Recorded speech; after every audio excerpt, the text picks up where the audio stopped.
here we come. This show about to go, Jeremy Lee, get it done. This hobby is a lifestyle, bro. Y'all know. This hobby is a lifestyle, bro. Let's go. Best guests in the industry, you gon' see it tonight. We gon' keep up with this energy at Sports Cards Live. Y'all know it's a lifestyle. Y'all know that we live now. Welcome to another episode of Sports Cards Live and After Hours with your host, Jeremy Lee.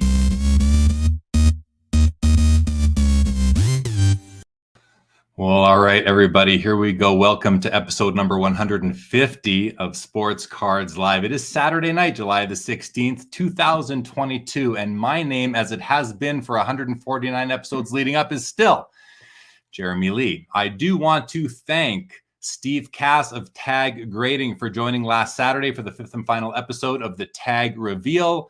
Very excited to see what they are up to as they move forward with their business. I do want to thank the crew that joined for the first episode of the Hobby Hangout last night. The next episode of that will be on Friday, August 5th after the National. Looking forward to that. A little bit of an announcement. The next episode of Sports Cards Live won't be till the day after that Hobby Hangout episode. Will be August the 6th. I will be in New York City next Saturday and the National in Atlantic City the Saturday after that. Looking forward to seeing many of you there. If you happen to see me strolling down the aisles, make sure you say hello, introduce yourself. I'd love to meet as many people as I can.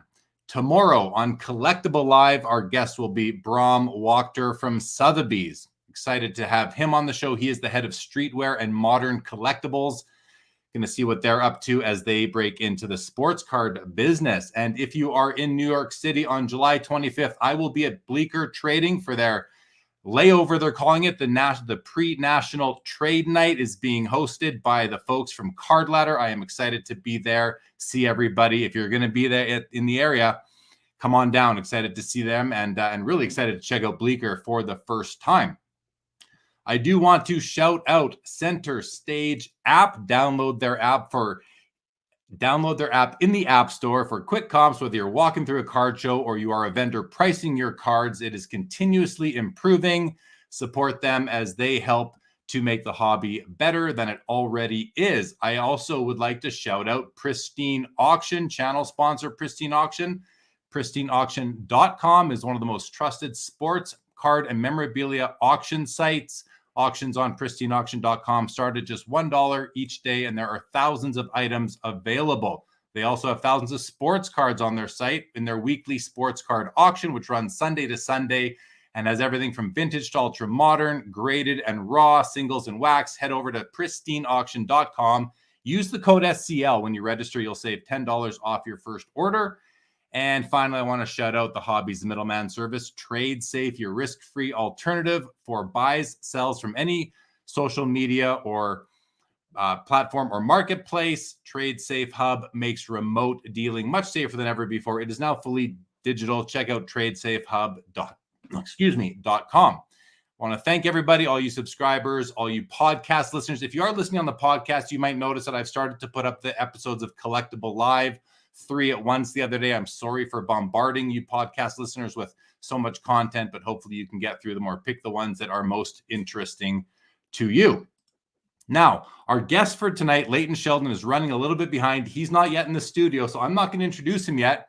We are going to wait for him to show up. He's just caught in some traffic and will be logging in momentarily. So in the meantime, I am going to look at your comments. Let's have some conversation here and see what you guys are talking about. And I want to mention Tony Sin made this comment before we even went live here. And I read this. I thought that's a pretty good topic right there. He says, people seem to be forgetting the number one rule of an investment is to buy low and sell high. Now that prices are low, people are leaving the hobby. It's a little bit backwards. He says, I'm loving this current state. And of course, that implies that you look at sports cards as an investment, and many people do. So, tough to argue with that position since so many people do look at it that way, while a lot of us also look at them as collections or collectibles. And then, of course, there's the more common position, I would think, as the hybrid, which I fall into and many of us do.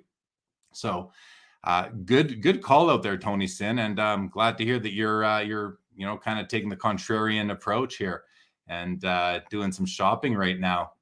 L.A. Schwein, what is going on? Good to see you. Frank Gustella, good to have you. Yes, I'm looking for, he'll be here shortly. MLW, good to see you. Thank you for joining. Jeff McMahon, good to see you as well. Great show. Thanks for I tried a new concept last night called Hobby Hangout. Had 5 of my hobby friends join me on the screen, and we did a show. It lasted about 2 hours. We discussed a couple topics in sort of a panel setting, and then we did what I was calling the Hobby Bazaar.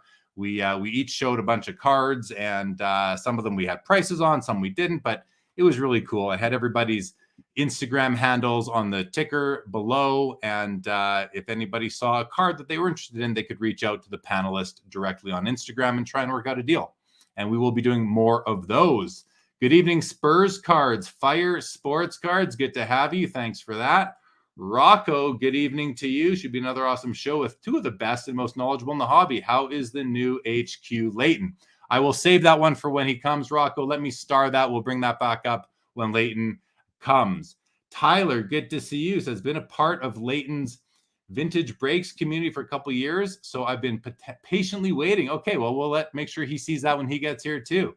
Appreciate the comment. Good evening, T-Dot. Went to a cool new sports card shop in Edmonton, it sounds like. Very good. And Terry says, was it Frogger's, a shop I'm familiar with? Yes, it was. Good to hear. Good to hear. And Terry Fortune, have to check it out. Definitely.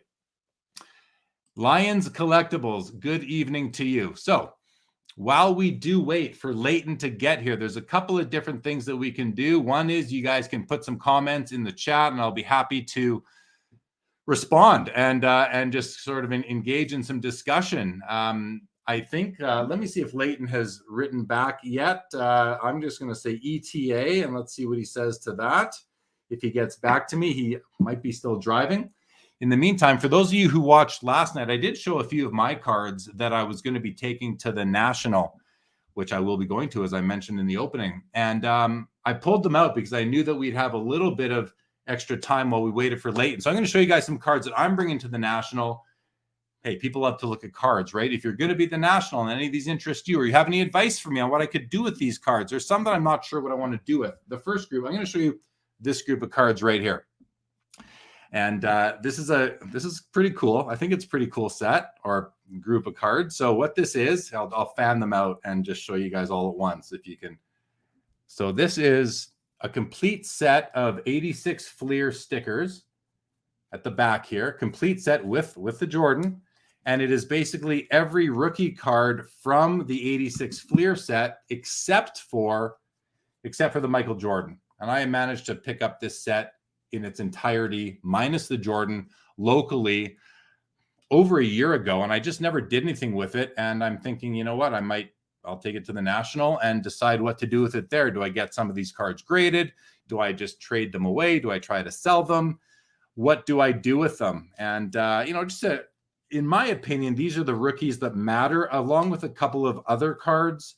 There's a few that, Xavier McDaniel has a rookie in this set. I didn't pull that, but the cards, and then the rest of the cards I gave to my friend Joe Perot, who was on last night with me. I sent them to him as a gift because he wanted the common. So, but Dominique Wilkins, the Isaiah Thomas, they're not centered. You can see these are quite off centered, but whatever, they're still pretty cool. Chris Mullen. These are in the 86 Fleer set with the Jordan. These are the key rookie cards. You got Hakeem the Dream right there. Karl Malone, Mailman, Charles Barkley. I mean, these cards were huge back in the day. Now they're still pretty good if they're in high grade, but if they're not graded, they're not worth a ton of money, but they're still really great collectibles. Clyde Drexler, Clyde the Glide, Patrick Ewing, not a rookie. We'll keep with rookies. Manute Bol. I guess that's Bol's father. Joe Dumars rookie. I was a fan of the Pistons back in the 80s, the Bad Boys days, so I like the Joe Dumars and the Isaiah Thomas. Spud Webb, really off-centered.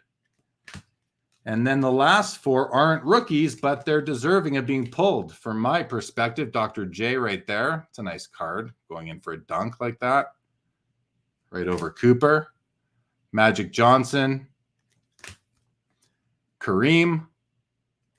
and the Larry Bird. So these are the ones that I kind of kept. Again, I got to figure out what to do with them. And then the stickers, these aren't centered. Like here's the Kareem sticker. Look how off center that is, top to bottom, left to right. It's still kind of cool though. I really like it. There's the Magic. That one's got better centering. Not perfect, but still pretty sweet. Dominique Wilkins.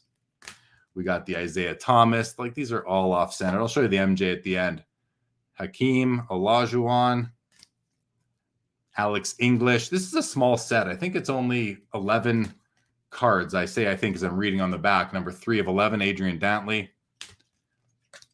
Larry Bird.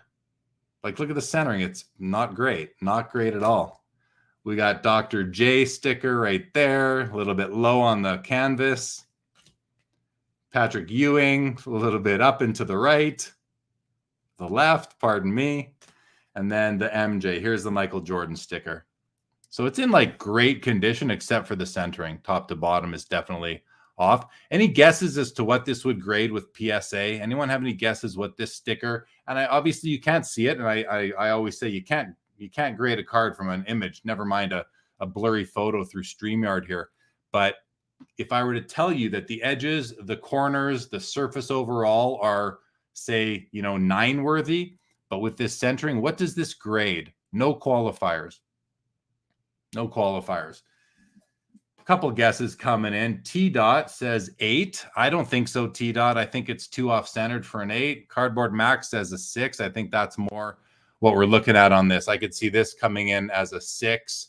I don't think it's a 7. I think that centering is too far off. I do see Leighton is in the green room. Leighton, I see you. Get yourself settled in and give me a thumbs up when you're ready to go. Hey, thumbs are up. All right. So that is the set of 86 Fleer minus the commons with the stickers that's coming to the National with me, and I will decide what to do with them once I get there. I'm not taking a lot of cards with me to the National. I'm taking a few. Leighton, give me 2 seconds just to run through some comments on that, and then I'm going to bring you out. LA Schwein, question regarding crossing the U.S. border with valuable cards, some sort of collector's insurance that is available for that. I mean, you got to check with your own policy. If you have one. I can't answer that. I'm not an expert, unfortunately. Staven says, not a basketball guy, but with the yellow on the stickers, the Lakers Jazz match looks really good. Terry calls the Jordan a 6 to a 7, Staven a 5 to a 6, and T-Dot says too much emphasis on centering. Well, in your opinion, but everybody's sort of entitled to what they like. All right. Let's get to tonight's guest. He is a well-respected hobby veteran, someone I've come to get to know over the last few months. He's a passionate hobbyist whose roots, like mine, go back to opening wax in the 80s. His favorite athletes are Don Mattingly, Michael Jordan, and Larry Bird. And his favorite teams are the New York Jets, New York Yankees, Rangers, and the Boston Celtics. Originally from and currently hailing from New Jersey, New York. Let's bring him out. Leighton Sheldon, welcome to Sports Cards Live. How are you? Good. Thanks for having me, Jeremy. You are welcome, Leighton. Do me a favor. Take your phone and go horizontal if you can. You got it. There we go. There we go. Now we can fill in the whole screen, and that looks great. Thank you so much. Well, hey, it's good to have you, Leighton. I'm sorry you were running behind, but not too bad. 10 to 12 minutes, and the show starts at 10 p.m. Eastern on the nose every Saturday, and had to start without you, but that's okay. We're good to go. Where were you tonight? What can you share? Sure. So I was at the beach during the day with my son and a bunch of my friends and their kids.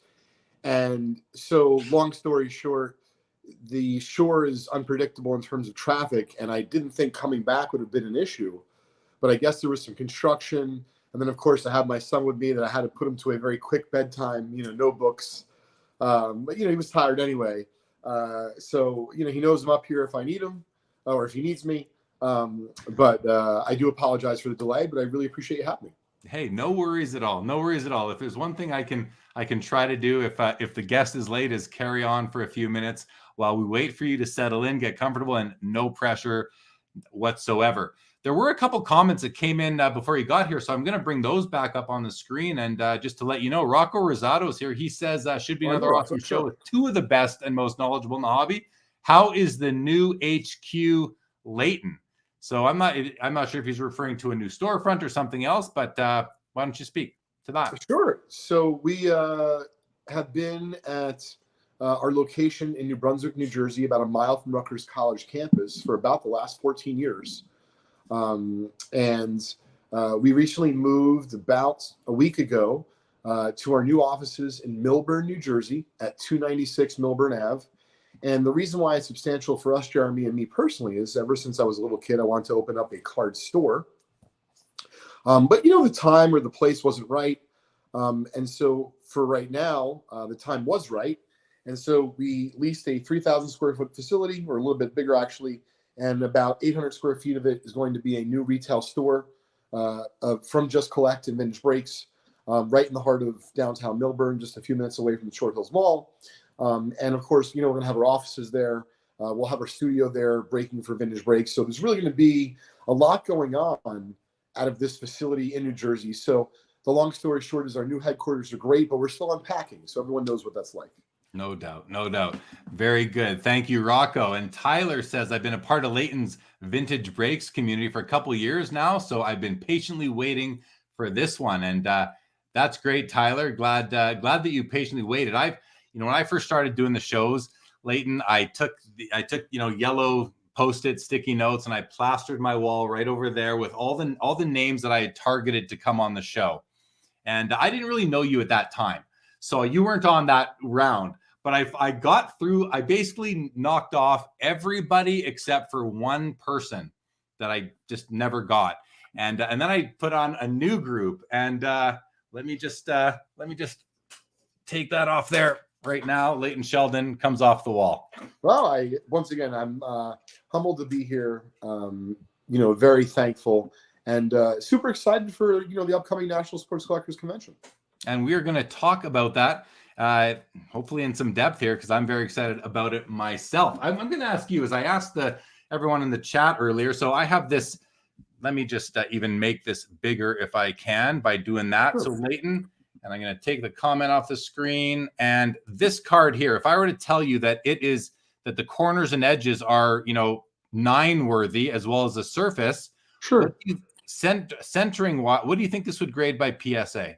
Sure. So you're saying there's no wax on it, right? So just assume the surface is good and it's just really about mid corners and the centering. Sure. So my gut, and this is how I would go about it, I would say it's like a 9 OC or a 7, give or take. Okay. So I would be happy with a 7 on it for sure. We had guesses from, I think, about 6. We had a guess of an 8. We had a 6, a 6-7, a 5-6. LA says, I find centering helps with the eye appeal. Well, yeah, of course it does. I mean, centering and eye appeal are for the most part, one and the same. They're not completely, but a lot of people kind of figure it that way. T-Dot says, you could be Vince Vaughn's stunt double. How many times do you hear that every day? I would say on average a week, several times a week. Yeah, I'm sure. Anywhere from like the bagel shop to the tennis court, Wherever you go, you hear it, huh? Yeah, no, I have a whole thing now. Like I'm Billy Vaughn. I'm his younger brother. I'm a little bit shorter, but I know a lot more about baseball cards and better at tennis. I got a whole thing. Right on. Well, why don't we jump in, Leighton? And I was going to call you Vince there for a second. Why don't we jump in, Leighton, and tell us a bit about your history in the hobby, kind of take us through from, maybe that first memory you have of sports cards up until where you are now, just kind of the Cliff Notes version, so the audience can get an idea for your history and what brought you to owning a couple businesses in the hobby today. Sure. So for those that don't know me, my name is Leighton Sheldon. Once again, very appreciative and grateful to be on your show tonight, Jeremy. And I started off like many of you did, meaning as just collectors, in the sense of buying a pack of baseball cards at your candy store, right, or at your drugstore, locally.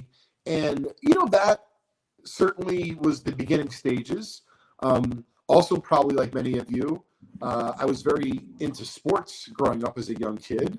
And for a long time thought I'd be able to play professional baseball or professional basketball. When I realized I wasn't going to be able to do either one of those, I'm like, I'm going to work for the New York Yankees.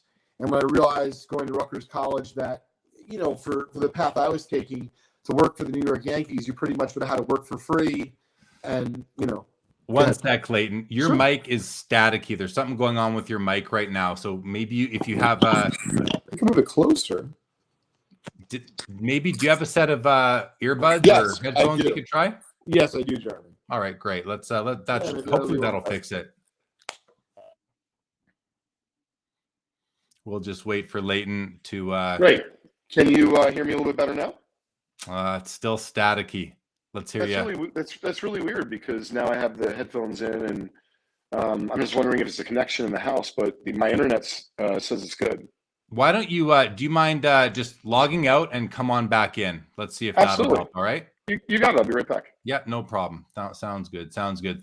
Yeah, Daniel Busby. I noticed that too, but I wasn't sure if anyone else noticed it, and I didn't want to interrupt him. So I was gonna ask when he paused if anyone in the chat could verify that were you guys hearing that as well? And so thanks for confirming that you were.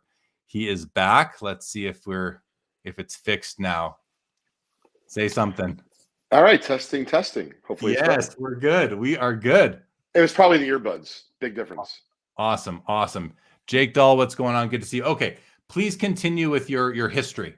Absolutely. So, leaving off, I think I was at the part where, hey, I'm not going to be able to, go pro in sports. Working for the Yankees and other organizations, at least that I was considering, doing either paid nothing or very little. And so, if you kind of fast forward, I went to a state college and I bought and sold baseball cards a little bit. And then I was fortunate enough to get a job at Johnson & Johnson in college. Their world headquarters are downtown New Brunswick from Rutgers College, where I went to school. And so what I did is I took some of the money I was making from there. Of course, I paid, my education as I went. But I also used some of that seed money, if you will.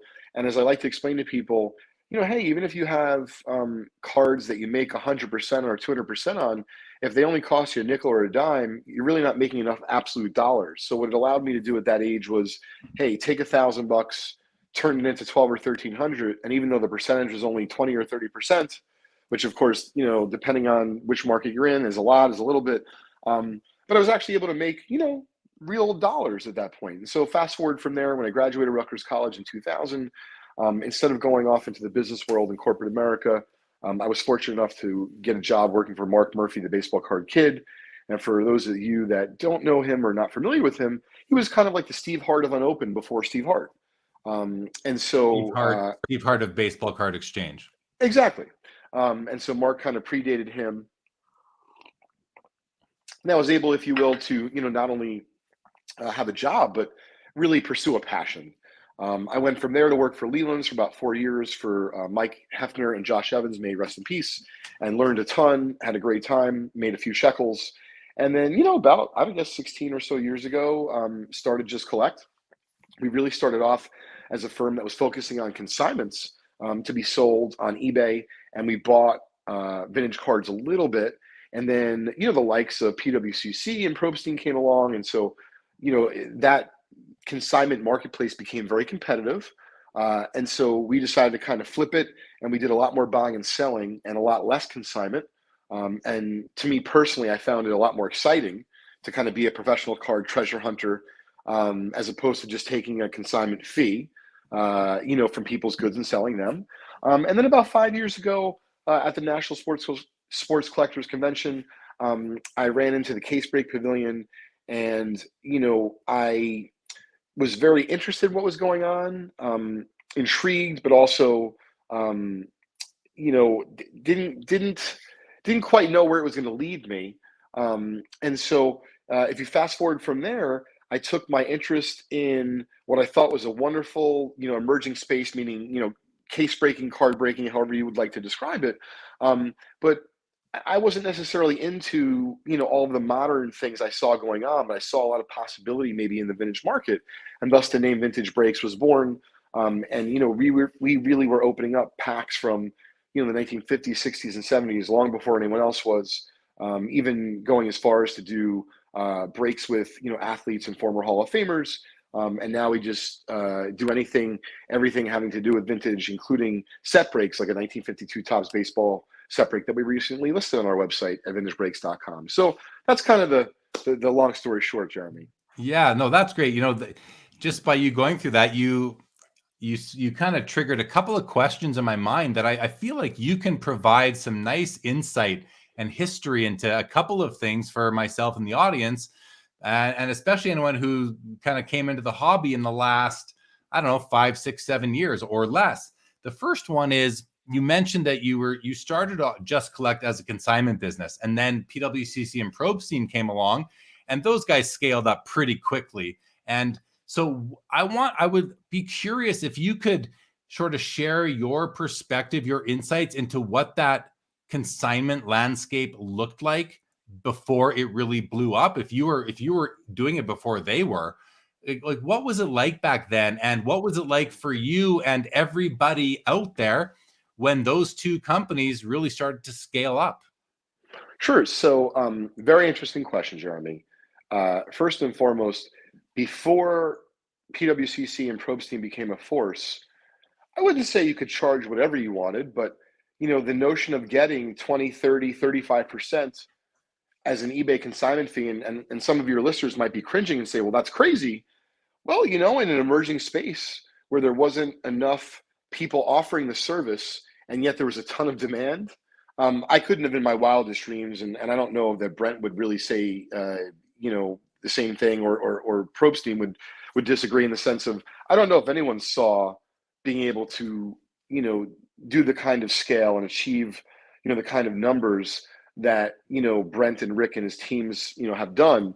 And so before they came along, we actually were very proud of coming out with software called Consigner View, and we allowed people to kind of track their consignments through this software we developed. And in effect, Jeremy, let's just say we were selling paper clips on consignment. We just believe that even though we were a little expensive, we were offering some bells and whistles that you'd only really find with an auction house, meaning such as like Heritage, or, back then it wasn't even Golden, but REA or SCP. And so we were really proud of that. And then what happened was, as Rick and Brent started to scale their businesses. And by the way, it wasn't as fast as you think. In the beginning, just like any other business, they struggled. They grew slowly. But when I started to see cracks in the pavement, as I like to call them, whether it be dealers, collectors, investors, were coming to me and saying, hey, you're charging me X. I can get it for, X minus a little bit. And I'd like to give you the business, Leighton. But, if you can't do that, I understand. But I'm going to go in a different direction. And, some of those folks I did continue to service, some of them I didn't, but I saw the writing on the wall. And so unless I was interested in running, a big scale consignment business on low margin, I thought it was going to be time for me to start to change, or at least shift the way that I thought about the future of Just Collect at that time, because there was no vintage breaks. And so, like I said, we started to minimize the amount of consignments that we were dealing with, and we started to really focus more on buying and selling, and giving away free information on our website at justcollect.com, which gets about 30,000 visits a month. And, considering we don't really sell anything at all on our website, we're very proud of the fact that we give away information, or we share stories on our collections on our blog that people enjoy. And so, that's the long story short. As far as, I saw something coming, I did assess it correctly, right? These folks are not only still around, but they're very strong. I mean, look, PWCC came out with a vault, and, Rick, with PWCC gone from eBay, is literally eBay's largest consignment seller in the sports card category. So, they definitely nailed it. I just think for me personally, I would have eventually become burnt out on running a large scale, lower margin business. And truth be told, I thoroughly enjoy being a professional baseball card treasure hunter, as well as someone who can appraise, across the board as far as vintage cards go. And so, that's it in a nutshell as far as the early days of eBay consignments. So you basically took Just Collect from a consignment company. You pivoted to basically a buyer and seller of singles and sets and collections and that sort of thing. I remember surfing eBay, 10 years ago, let's say, and seeing the seller Just Collect. And it actually reminds me, I remember seeing cards for sale on eBay by an account called Pre-War Card Collector, like before they shortened it to PWCC. And I used to think to myself, Sure. how does this guy have so many amazing cards month after month? We, constantly, and then I clued to me, okay, he's a consignment company. So that goes back that far to when, Yes. I go back shopping on eBay that far to when you didn't even realize that there were consignment services in the hobby, and now they're thriving. You pivoted, and I guess you could say that it somewhat has led you to where you are right now in terms of opening up your first storefront. Yes. If you were still in the consignment business, you might just need an office and a warehouse, and you might not be opening up a store. So it's funny how these decisions that we make, however many years ago, can lead to a completely different path down the road.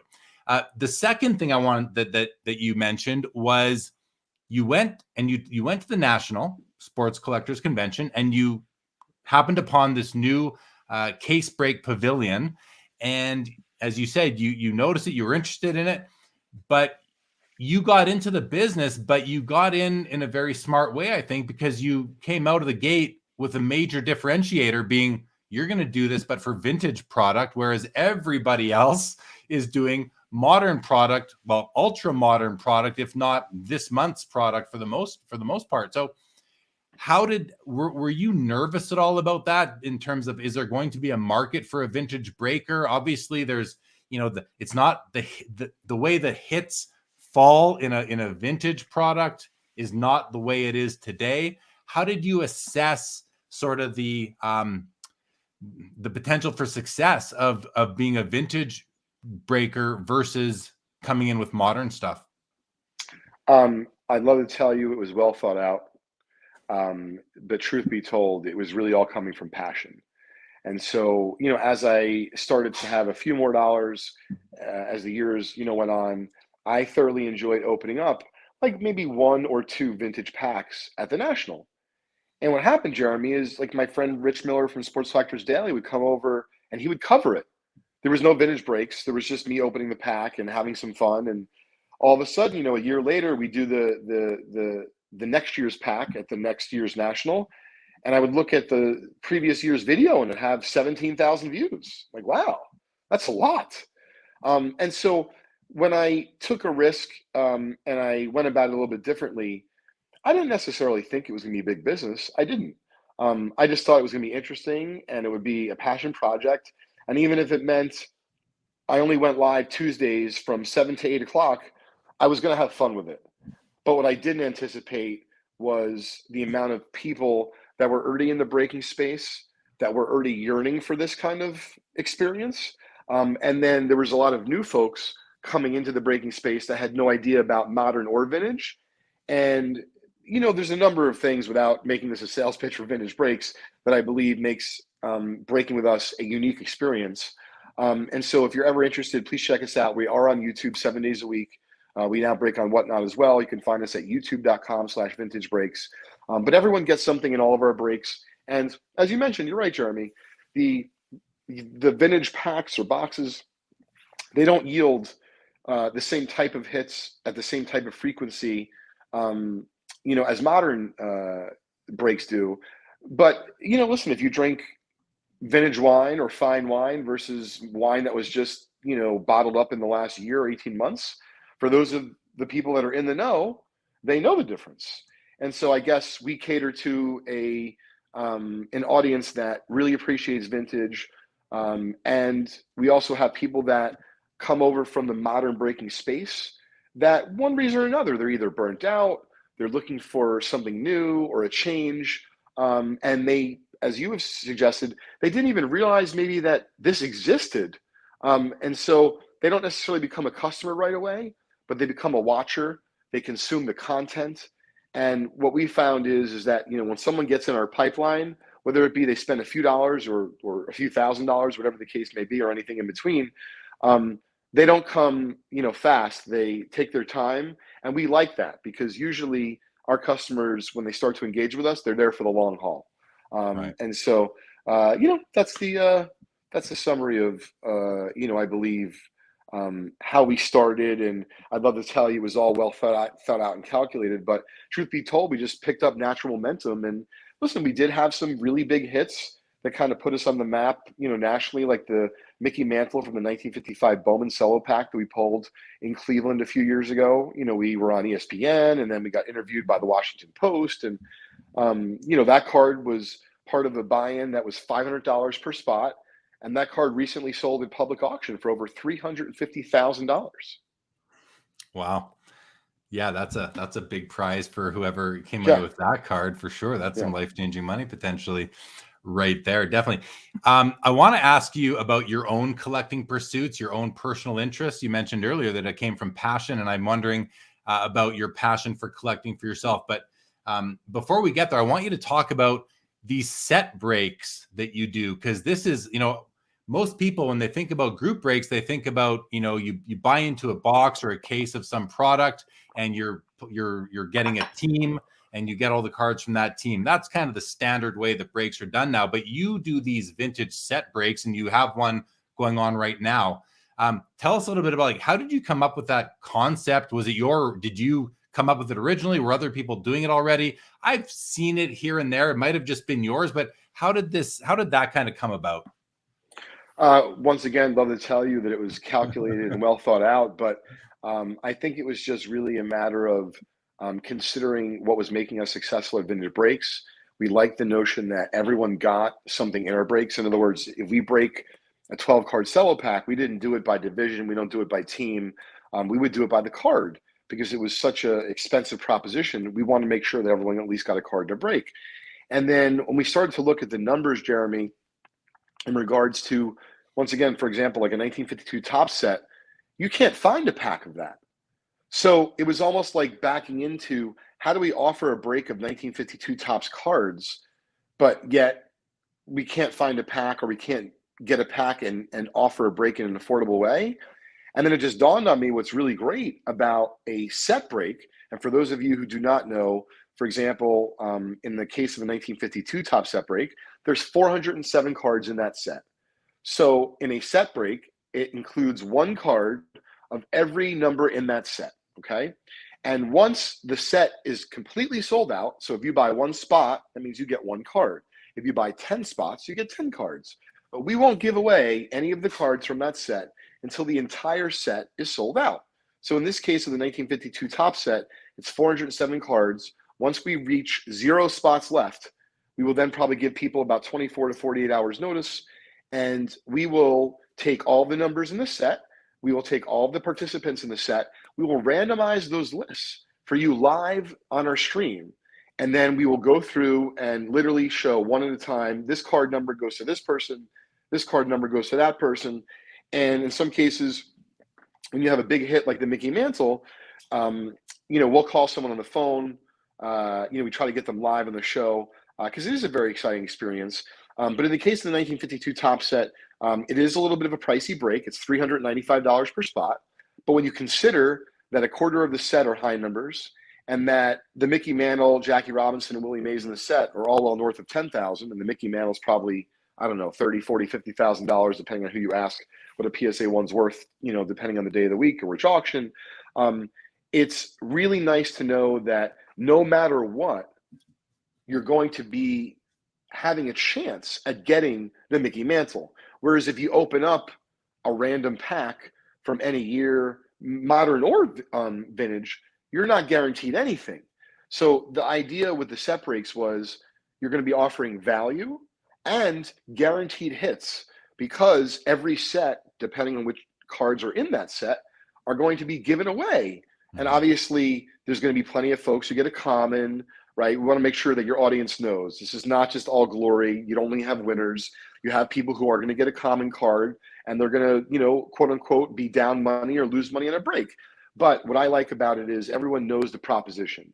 You're getting one card from that said set. You know what the cost is, but you also know that someone's guaranteed, if it was a 1963 set, someone's guaranteed to get the Pete Rose rookie for $16.50. And so we have, set breaks that range anywhere from like about $10 all the way up to $400 or $500. In fact, a little bit more, because we have a 1969 Topps basketball set break, which I think is $950 a spot right now. It's about half sold out, but it does have the highlight being the Kareem Abdul-Jabbar rookie in a PSA 8, which is, a $40,000 card. That's a big card. How long does it typically take you to sell out one of these set breaks that have spots in the hundreds? Sure. So if I had to guess, some cases as low as a week or two, other cases it could take 4 to 8 weeks. To give folks perspective, we just launched the 1952 set on Thursday night, I believe, and we're already under 300 spots left. So we've sold a quarter of them in approximately 2 days, which is a very, very good pace. So if you do that math, that means the set will be sold out in a little bit over a week. And I don't think that's going to happen.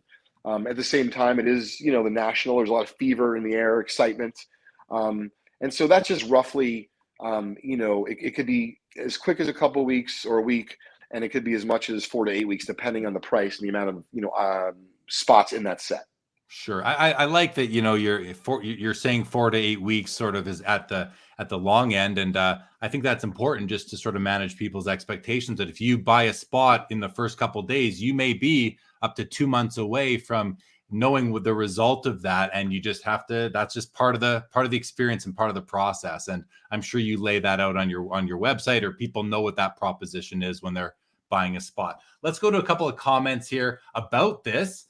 First, I want to say hello to Lapper. Good evening to you. Justin Vick is here after some Saturday shenanigans. Good stuff. Hope you can stay upright in your chair if that's what that's about. Tyler says the 55 Bowman Mantle is the best pull ever from a live card break. That's a nice sort of title to hold, Leighton. Congratulations on that. And of course, to whoever won that card or landed it from the break. And then Ben Mitchell says, how do you get all this vintage product? It's a great question. So, because, it's not easy and you can't just order it from Topps or Bowman doesn't, exist really. It's under the Topps umbrella. The point being is we get it from everywhere. So anyone and everyone from auction houses to collectors, to Steve Hart, to people from our own Vintage Breaks community who started to sell this product. So really wherever we can get quality product, as long as the price is fair, it's a little bit different than sourcing in the modern field. Whereas, for example, if Flawless is coming out or the new Donruss basketball, you're going to get 8 cases or 1 case or 6 cases, whatever the case, no pun intended, may be. With vintage and Vintage Breaks in particular, we have to go long on inventory. We don't talk about this often, but we have to go long on inventory because we don't know, for example, the upcoming national, we have a big amount of money set aside to purchase because we know that it's a amazing, amazing place to source product under one roof. And after those 7 days are over, that opportunity won't present itself really again, no matter how good the card shows are in Dallas or in Valley Forge or in Florida. And they have some great ones these days. They do. But nothing will compare to the Nationals. So the point being is for us, when we find good product, we're not afraid to write a check and sit on it for a while, just to be able to have the right to own that vintage product and be able to offer it in the future.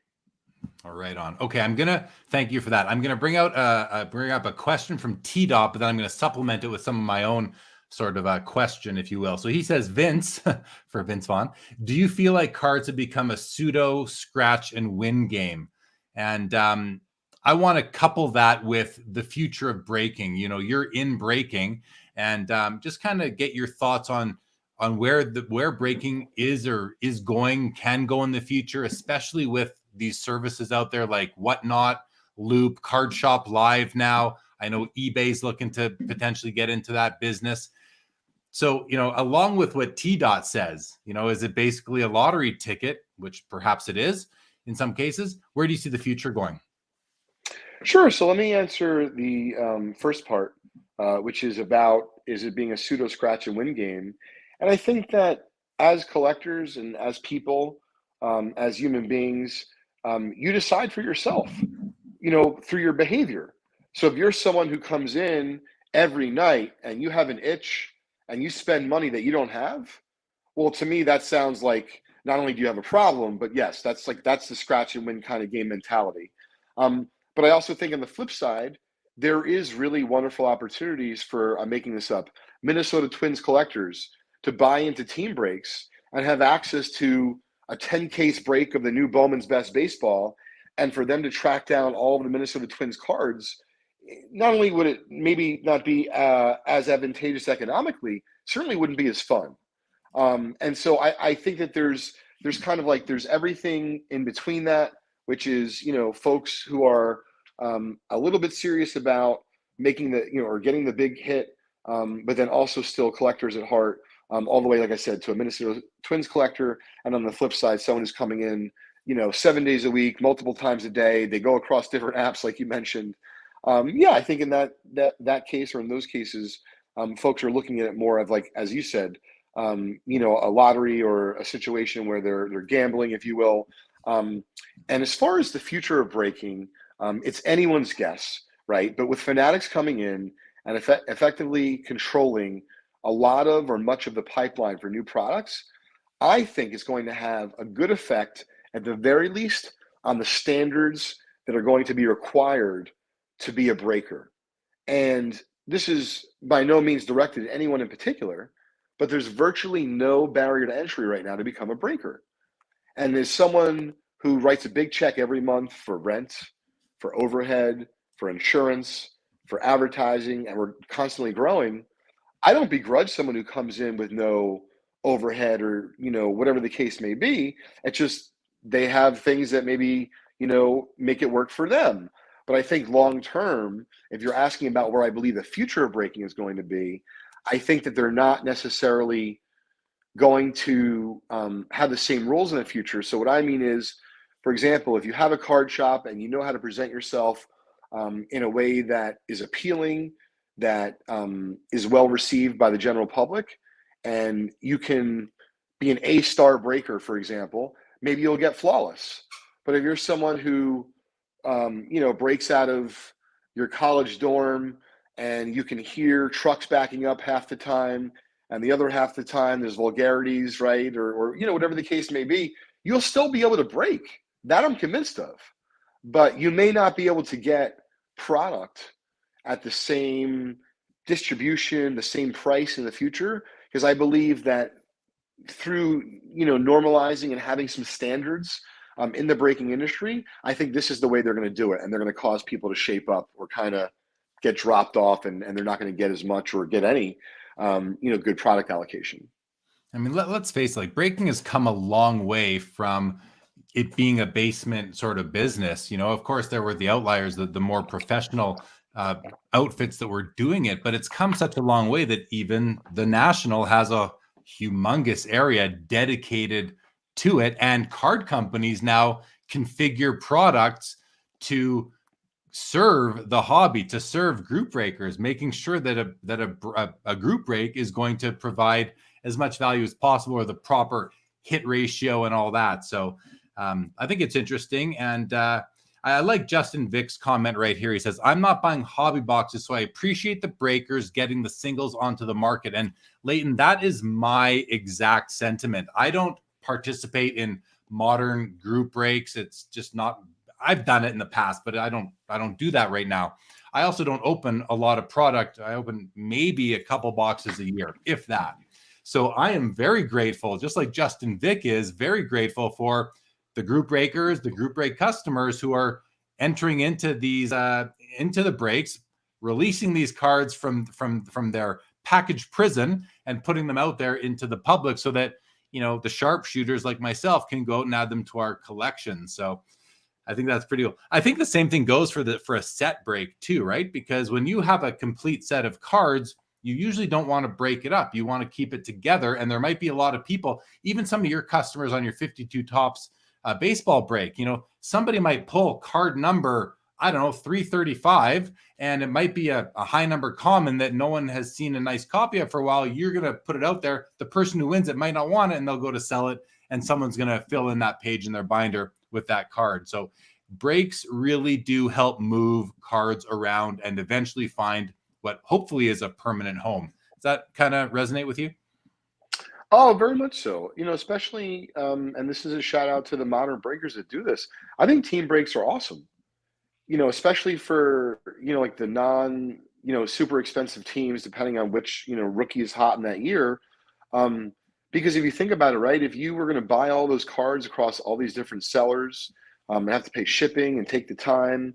It just seems so much more of an efficient way to potentially collect by team. And then the way you're suggesting, you're right. I actually believe that if there was no breaking, there would be so much less in circulation from any one given product. I don't know if folks really understand or comprehend that. But if no one was there professionally breaking, I'm making it up, but let's just say there was a card that was numbered of 99, and maybe under normal circumstances, half of them or 3/4 of them are going to be in circulation within 12 months. Well, my best guess is that's going to be a fraction of that. There might only be 10% in circulation, 15% in circulation after 6 months or 12 months. And so that's how drastic and how much the way you're suggesting that breakers get cards into the hobby lifeline. I think it's very important to the whole card ecosystem. Yeah, the ecosystem. Exactly. Okay, 2 more comments and we're going to talk about your collecting. T-Dot says, great point. As a notary, I feel people pay a premium for trust and want to know if they make a hit, they will get what is promised. That's a great point by T-Dot. Larry's Classic Sports Videos, welcome to the show, Larry, says part of vintage break community, like other forms of gambling, is entertainment. Opening boxes is a form of gambling. Most products have little ROI. Love vintage breaks, always honest breakers. To me, that last sentence is really a great shout out to you, Leighton, and your company, and kind of the service you've been providing. So kudos to you that we have Larry's Classic here, who's shouting you out with that. I think that's really nice. Thanks, Larry. I appreciate it. So let's get into you a little bit personally. Are you a collector still today? And what do you collect if you are? Sure. Definitely still a collector. Certainly collecting too many things, but I would say these days what I focus on are cards that are, a little bit different and, kind of, out of the mainstream eye, whether it be a rock and roll card or a, test issue of Roberto Clemente, not necessarily rookie cards. And then as far as some other things, I've been collecting Type 1 photos and, vintage photography probably for the last 15 years, maybe even 20 years. And I would say that's, what I'm very passionate about. I'm looking to have a display with Leaker Trading at our booth at Just Collect at the National, where we're going to have some really one-of-a-kind photographs, anything from Babe Ruth to Michael Jordan, Jackie Robinson, anything in between. So folks are going to be able to come over, check them out, show off maybe some of their photographs, talk a little turkey about the Type 1 market. But that's where my real passion is these days. And then as far as cards go, I enjoy very much when we're able to buy fresh collections through Just Collect, figuring out whether it be, a Hall of Famer or a cool rookie or just an interesting card. My son Crosby's 7, and although he's not, immersed in the space yet, we took his Pokemon binder tonight to the beach with his friends to trade. And my hopes are that one day when I show him, let's say, these type cards I'm keeping from the collections I buy, he's going to be able to take that, cross-reference it to the blogs and the stories that we've been writing about it. And even if he's not interested, he's going to know a little bit about what his daddy does for a living, or what his dad did for a living. Who knows at that point. It's a really nice way for me to kind of keep my passion going, because I think that, although you could do this professionally and you don't need to collect, it makes it a little bit sweeter, and the journey a lot more fun, at least in my opinion. I mean, when I don't have a formal business that I market and all that. I'm just, a guy who collects and then does some buying and selling. And when I am in a situation where I get to buy a collection, my favorite part is obviously going through it and discovering what you just bought if you didn't get to see it all, but it's also extracting a few pieces from that collection and making them part of my personal collection, because I want these cards for myself, versus going into my inventory. Do you go through that process yourself and it must be tougher for you because you're spending company money, but do you go through that process as well? Oh yeah, sometimes I torture myself. Yeah. Um, but it really is part of the fun. And I do believe this, it doesn't matter, what you do for work, but if you always focus on the end goal, there's something lost there. So I really do believe for me that the journey consists of when does a lead or a group of leads come in? What's that journey like? Am I traveling somewhere? Like I'm going out west later this summer for a big collection, and I'm really looking forward to the trip. Like what new restaurant I might go to, and like the whole thing is the experience. Um, is really important to me, and I'm making sure that I try to remember to smell the roses along the way. Yeah, right on. All right, couple of comments here, and then we're going to move on to a different topic. Dave Bulleton says breaking for team collectors makes sense. I completely agree with that. It makes a lot of sense. Says I disagree. The boxes wouldn't get opened. The prices would just be cheaper since there would be less demand. And I mean, that's an interesting angle. This is something we can't really know for sure what the world would look like if it was different. But I think Dave makes a good point there that, if there was no group breaking, we would just be in a totally different world right now, would we not? So, as you said, Jeremy, Dave's Dave's question is interesting. It's impossible to answer because we know that that's not going to happen. Um, but I'll do my best to answer it. I don't know that it would be as clear cut as David's making it seem or Dave's making it seem. And what I mean is, I think some products would eventually just catch up and be that natural price where they're at anyway. I just believe it happens faster with breakers because I don't know. I mean, this is how I feel. But when breakers open product, they're not just releasing cards into the wild, but they're actually giving us information. So, I mean, I've had this first happen. Excuse me, happen firsthand, where whatever the product is, it starts off at $150 a box or $250 a box, and the third day into it, it's already at $325 a box from $250, and you're like, why? And the reason is information, because what happens is the breakers open it, they realize the value's there, and thus the price happens and increases more quickly. So I do believe that the prices would still increase if they were opened more slowly. It would just take longer. But to Dave's point, maybe some of the other products that are wishy-washy are not as good. If there was no breaking space, maybe a $150 box would be $125 or $100. But I do believe that once again, natural market forces set everything properly. So in other words, if a product is being opened and it's no good or there's not enough value, breakers are not doing this for charity. The people who are buying from the breakers, you might think are doing it for charity. They're not doing it for charity either. They want to hit big.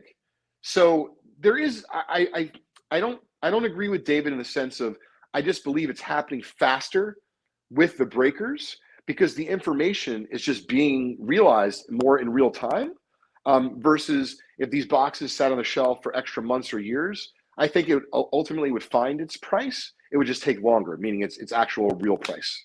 Right. No, that makes sense to me. Want to shout out Mid-Atlantic Sports Cards and Collectibles. Says longtime listener, first time live. I love when someone comes over from the podcast or listening on YouTube and joins live. So welcome to the live show, Mid-Atlantic. Great to have you for the first time. And T-Dot, congratulations on your 1912 Wills Beethoven card. I saw you mention that last night. Really cool. I love the Wills cards as well myself. Baseball card curmudgeon, what's going on? Good to see you. And T-Dot says, yeah, breakers are the hobby accelerants. Yeah, that's a good way of putting it right there. Okay. Let's talk about, there's two topics. There's actually about 5 I want to get to still. So first one is, you are about to open up a store. And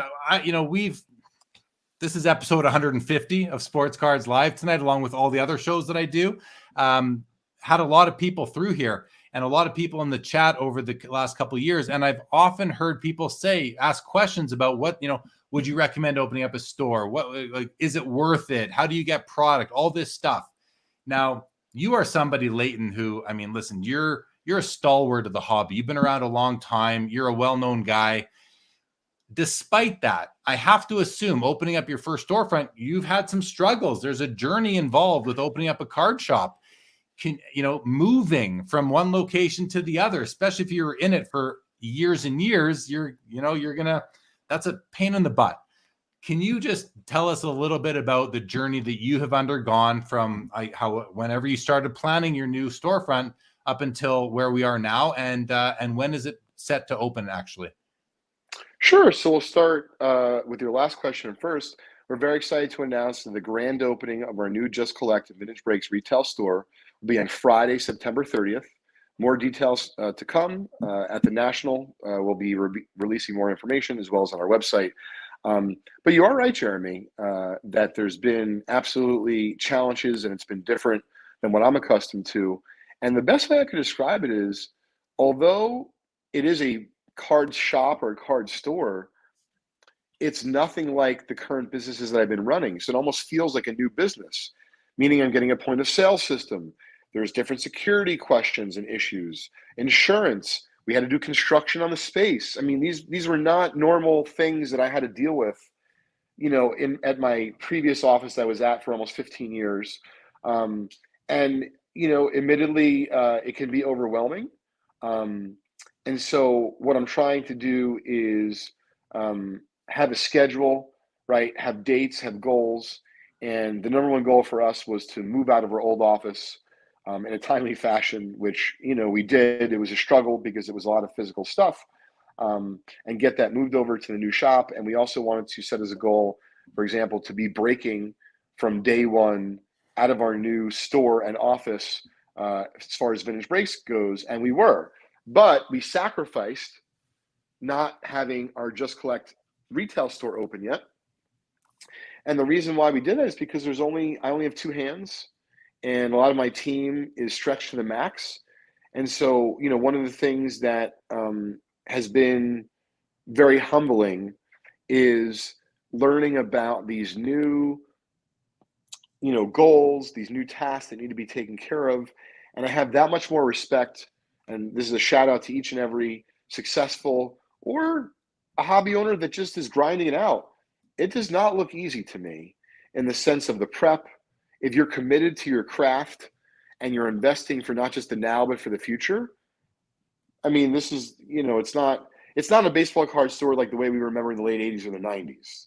Yeah. You can't hang up a shingle and you'll be back for lunch in 40 minutes. Like, that's not going to work anymore. And what about sourcing new product? There's a lot of the buzzword is allocation. You need allocation in order to open up a card shop. Otherwise, you're buying on the secondary market. Are you going to have allocation out of the gate from Panini and Topps and Upper Deck? Sure. So we have our fingers crossed that we have some things going on right now at GTS and Topps. I believe Panini and focusing on Leaf. But we've been running Vintage Breaks for years and we haven't had that, and we've really had to rely on buying in the secondary market. And we've done that, and we're looking forward to any and every opportunity that we're going to be able to have to buy from distributors, to buy direct from manufacturers. And we believe that we're going to hold our heads high, and we're going to be a place that folks are going to want to do business with, meaning as far as these outfits are concerned. And for those of you who are just tuning in, we are opening up our new store in Millburn, New Jersey. But it's not going to be, a regular card shop. We're not going to have quarter boxes there. And I'm not saying there's anything wrong with quarter boxes. It's just that I can see the numbers. And in order to, run a business that can support the overhead, support the people, we've decided to take a little bit of a different direction. And we're looking at it as a destination that's going to be a high-end experience, almost if you were someone who shopped for jewelry and you would go into a jewelry store that you would, buzz a little doorbell when you would go there. And it's not necessarily by appointment, but there's a lot of high-end goods for sale in it.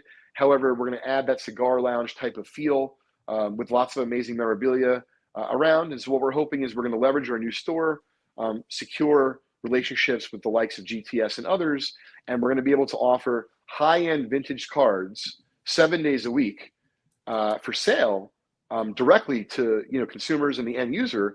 Which, as far as I know, in our country, listen, Burbank, great store, right? They have amazing stuff for sale, but it's literally from $1 to who knows, what Rob and his team have. And they have lots of great stuff. we're going to be focusing on the higher end stuff as far as vintage goes and some modern in regards to singles. But we're also going to be offering memorabilia. And as far as wax goes, we're going to allow and encourage people that want to buy wax from Vintage Breaks directly from the shop. If they'd like to sit down up front, on our couches or in our chairs and enjoy, the big glass windows that we have there, they can do that. If they want to buy it and hop back on with our Vintage Breaks live stream, they're going to be able to do that from our studio 7 days a week. So we just feel there's a lot of synergy between both companies, being in the space, and we're looking forward to see what the future holds for us. Oh, sounds like it's going to be an awesome destination, and I'm going to have to get there one of these months once you open and check it out and really have that experience myself. You said Cigar Lounge. It made me think Bleecker. I've never been to Bleecker Trading. I will be there on Monday, the 25th. There is they're calling it the layover. It's being hosted by the crew from Card Ladder. Any chance you're going to be there that night? I'm not going to be able to be there, unfortunately, because I'll already be down in Atlantic City. But once again, shout out to Bleecker and my buddy Mark and the team there. Part of my inspiration for Just Collect has come from my many trips to Bleecker over the last couple of years, last 18 months. Seeing what I like from there, seeing what I would do with my own spin on it. I've enjoyed the vibe since day one. They've had wonderful trade nights. And in fact, we're going to work with Bleecker to help us promote and market our very own, grand opening of our store on September 30th. So, Bleecker isn't just a card shop, but they're, a great brand and marketing, outfit in our space. And I encourage everyone who's at 96 or is in the city to check out 96 Christopher Street in the Village and check out Bleecker Trading if you get a chance. Yeah, and if you're there on Monday the 25th, I will be there that night at that trade night. And I will also they have a shuttle going from New York City to Atlantic City. Awesome. On Tuesday. I've got to see it on that shuttle. So that's how I'm getting to Atlantic City, is on the Bleecker shuttle. I'm looking forward. That's great. I'm looking forward to the shuttle. Never mind the trade and the national. Yeah. I'm looking forward to the shuttle. All right. Justin Vick didn't realize. It snuck up on me too, Justin, that tonight is episode 150 of Sports Cards Live. Thank you for the congrats. I appreciate it. 450 hockey card says, whenever I see Leighton, I immediately think of his reaction when he pulled that Mantle rookie. Are we talking about a Mantle rookie or the 55? Yeah, I think he means the 55 Bowman. The 55 Bowman. Can you reproduce that reaction? Not without alcohol. Fair. Must be tough. It was just so. It was the 19th card out of 20th pulled. Oh. I mean, it was very surreal. And then to have it grade as high as it did, and it got a PSA 9, that was the icing on the cake. And then it sold for $350,000 at auction later on. Very cool. Yep. And I mean, listen, if you go back to the YouTube video, we call it, just in honor of Bobby Thompson's Shot Heard Around the World, we call it the Pack Heard Around the World. So you can find it on our YouTube channel, youtube.com/Vintage Breaks. And my eyes, it looks like they've popped out of my head. It's wild. That's awesome. Thank you, Baseball Card Curmudgeon. Really appreciate that. T-Dot pays you a very nice compliment, Leighton. Best guest yet. Appreciate the deep hobby knowledge. Very nice. Very nice. And then Beavis Cards. Love the show. Watch every replay. Congrats on 150. What kind of photos does Leighton collect? You kind of mentioned it before, but Beavis is here watching live. Can you just sort of quickly remind him what you collect for photos? Sure. So I particularly concentrate on Ruth, Jackie Robinson, and Michael Jordan, but I'm very much into historically significant photos, and it doesn't necessarily have to be only sports related. So it could be, from an invention, it could be from a wartime period. So I have an interesting collection filled with, musicians as well, and just really it's a wide net of subjects. Tell us next about your podcast. Totally, we're going to switch it up now. You have a podcast. I've been listening to it since episode number 1. Tell everybody what it's called, what your goal is with it, and how you enjoy it. Absolutely. So my podcast is called Trading Card Therapy, and I appreciate you asking about it, Jeremy. I've enjoyed it thoroughly, but I also would not be being truthful if I didn't say, without getting into the detail, that it's been a difficult time for me behind the scenes. I told you, that I am going through a divorce, And, it is a difficult time period. And so I'm looking to kind of get back on the horse with trading card therapy at the National. And I view it as an outlet, and this is why I started it. I've enjoyed your podcast, Sports Card Live, and many others over the last couple of years as, things have really blown up in our space. But one of the things that I knew that I would personally listen to was if someone like myself who was hitting the road, buying and selling, doing appraisals 5-6 days a week, just seeing a lot of action, is there a way that I could bring that to, people in an entertaining fashion? And so that was really the idea behind trading card therapy was, I call myself the doctor, the host. And it's been really fun because I'm able to take something I'm already doing anyway. And I didn't realize so many people found it interesting. And so I'm looking forward to kind of reigniting that journey, come the National in about 7 or 8, 9 days, and hopefully have you back on, eventually. We've had Brandon Steiner on. We've had some really fun guests. But I also like being able to, call my own shots. And so, for example, if we have a really interesting collector, we can have him on or her on. And with the way the industry is going, I'd like to have some of the folks who are starting a lot of these interesting businesses in our space, on. I think there's just so many things to explore, from the lens of someone like myself who's, doing it as a professional baseball card treasure hunter and, living, breathing, and, eating effectively baseball cards 7 days a week, 24 hours a day. So. Well, I'll just let everybody listening and watching know that I've listened to all the episodes of Trading Card Therapy. I really enjoy it, and I was obviously sensitive to what you're going through on a personal level right now. That said, I was like, when are more episodes coming? The last episode is the one with me on it, and I can only listen to myself so many times. So.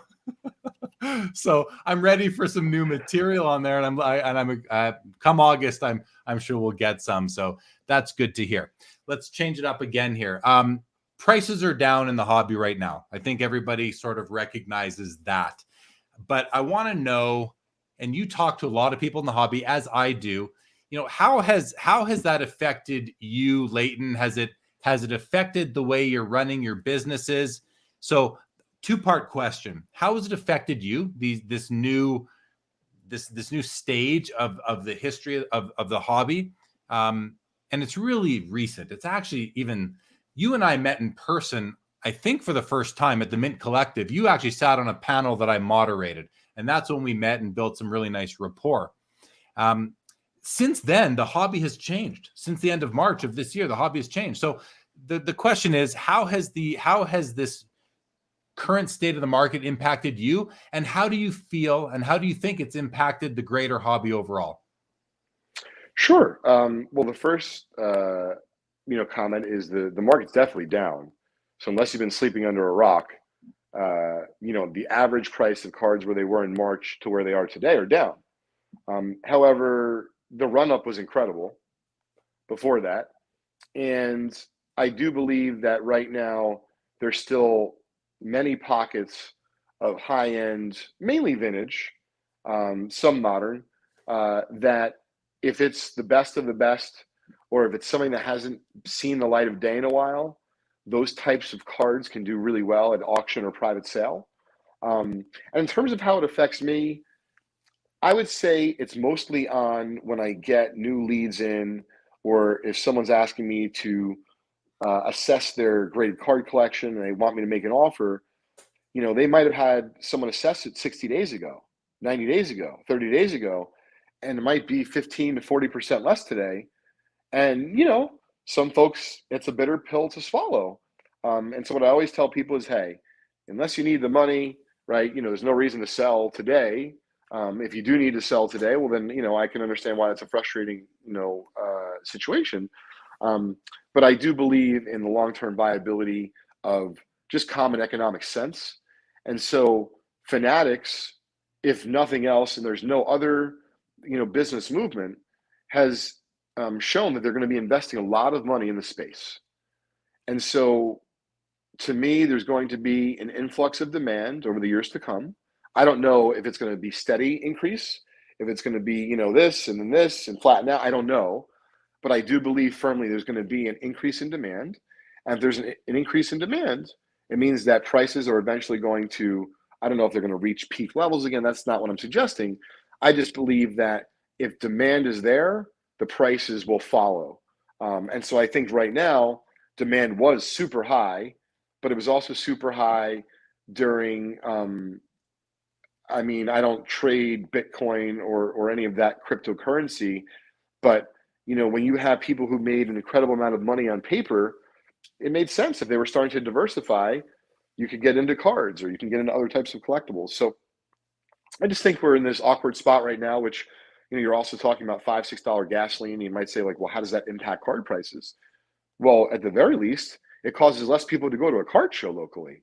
I mean, I can tell you during the height of pre-COVID and even just as COVID was, waning, at least in the tri-state area, I was just shocked. I mean, you would take a local card show and you thought it was like a mini national.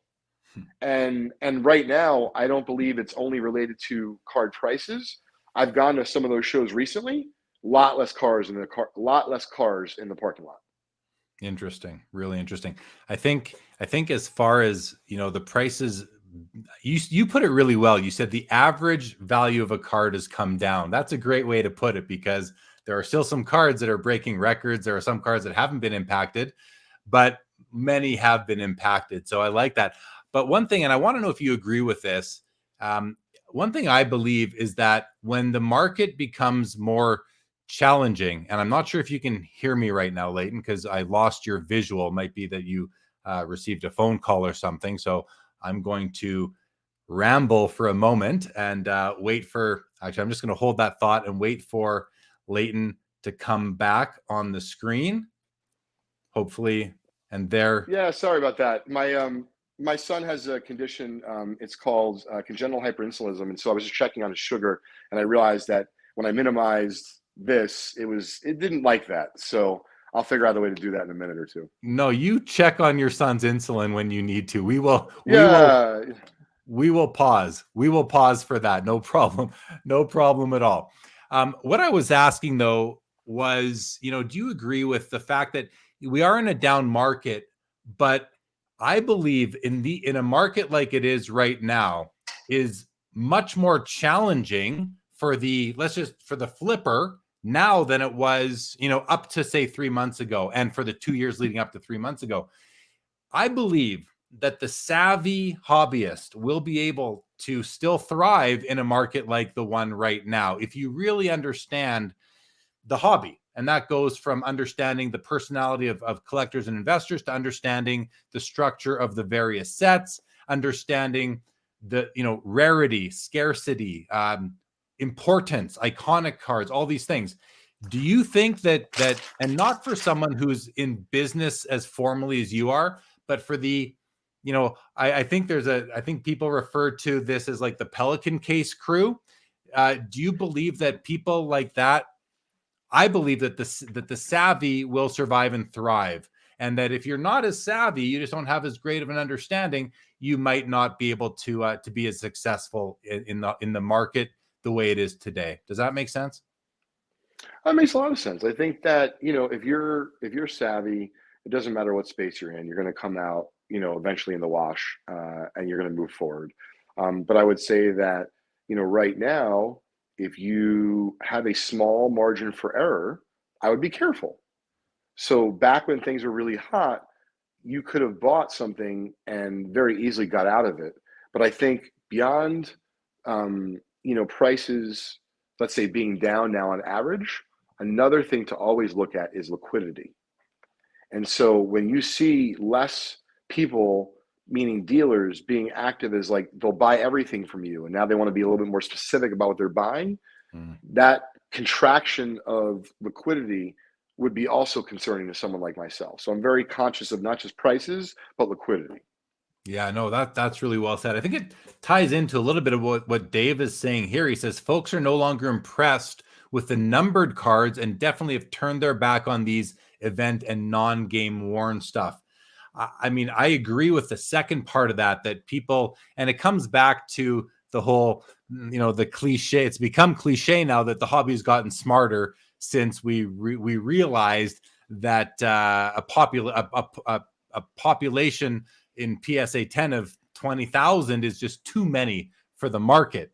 So I think that we've gotten smarter that way, but I think people are also starting to believe that, if you have an option to find a card of a player with a piece of memorabilia in it that was game worn versus a piece of memorabilia in it that was not game worn, but player worn or event worn, you're going to want the game worn piece. It's just connects you to the game more than a manufactured patch or something that the player just wore for the purposes of that photo shoot to end up in the cards. I think that these comments make sense, that people are, and it speaks to how you said, like, the areas of the hobby are contracting because people just aren't as interested in those cards anymore. So I think it forces people to become more savvy. You're forced to become more smart and find ways, try and really think about, what are you buying? Now, if you're collecting because you love the looks of it, then this does not apply. Collect what you like. That always goes without saying. But if you are looking to spend your money into something that is going to go up in value, and I think a lot of us want that to happen, you have to be a little bit more savvy and find a niche or something that will allow you to do that. Agreed. So I didn't know exactly what else we'd like to cover, but I definitely want to check on my son. So is it all right if I excuse myself for a minute? Yeah, go. You Great. Definitely. I'll be right back. Okay. Yeah, you bet. While he's gone, I'll just let you guys know what other topics I do have to discuss with him, and then you can decide if you want to stick around and wait for him to come back and enjoy these with us. So my notes used to sit over there; they now sit right here. So you can always tell if my eyes are looking down that I'm looking at my notes. Little behind the scenes information for you all out there. Before I do that, we'll do that. I won't lose track here. So we're going to talk a bit about the National coming up in a couple of weeks. Him and I will both be there. I'm so stoked about it, and I know that he is too, but we're going to talk a bit about that. And then we're also going to touch on we talked about this last night for quite some time, but I want to hear Leighton's opinion on the fact that PSA is now grading the Michael Jordan star card from 1984, card number 101, among other cards. They're not only going to be grading number 101, they're going to be grading all the cards from that year, and we're going to get Leighton's thoughts on that as well. All right, welcome back. Thank you, LA. I got to figure out, how do I say this, LA? I know we DM on Instagram, but LA Schwein, or Lash Wine, I'm not sure. But if you could tell me how to pronounce that, I'd appreciate it. For now, I'm going to call you LA. So, and I appreciate the comment right there. So let's get into the next topic, Leighton, which is, let's talk about the Michael Jordan star card from 1984 that PSA has announced recently. They are going to be grading. And the question I have for you is, because they are now grading it, do you believe, and are we already seeing a run-up on that card? Does the fact that PSA is now willing to grade it, because I believe they now have concluded that they have the expertise in-house to properly assess authenticity of this card, which was the reason why they weren't doing it before. This card is heavily counterfeited and tough to spot because it's not a high-quality production. It's not a high-quality piece of cardboard. It's pretty flimsy, if you will. So do you believe that the fact that PSA grades it, that it brings more legitimacy to the card, and that there will be a run-up on these cards? Yes. I believe that it's going to bring more legitimacy to it, and there's going to be a run-up.